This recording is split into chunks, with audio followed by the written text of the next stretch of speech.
Hello mga katigangers. First break. Salad latta. Ito nakamuttalak na. Ito yung salad of the day. Itong maliit ito lang. Meron siyang salami, cucumber siguro ito. At saka dried tomato. Ito bago ito nilagay ko, hipon nilagay ko. Tapos sa kabila naman, kasi itong avocado, ganito kalagit lang ng avocado, ayan o, yung tinidor ganyan lang kaliit. Kaya lang ito pang salad talaga ito, pang salad. Basta all year round ito. Mga prutas ito all year round.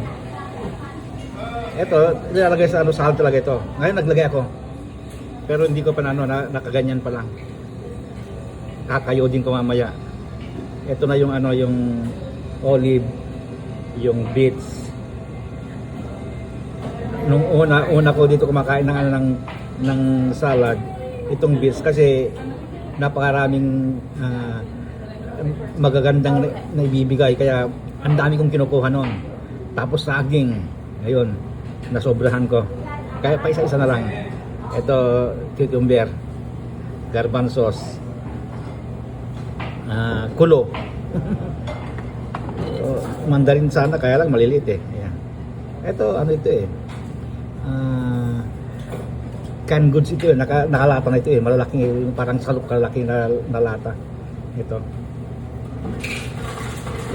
Ito naman yung crotons ko, at saka ito naman yung yung cranberry, dried cranberry. Yung itlog natin lahat, binuhusan ko ng cheese, grated cheese. Tapos ito naman ang walang kamatayan, tazo na tazo, iya danyo, green na green kabulon.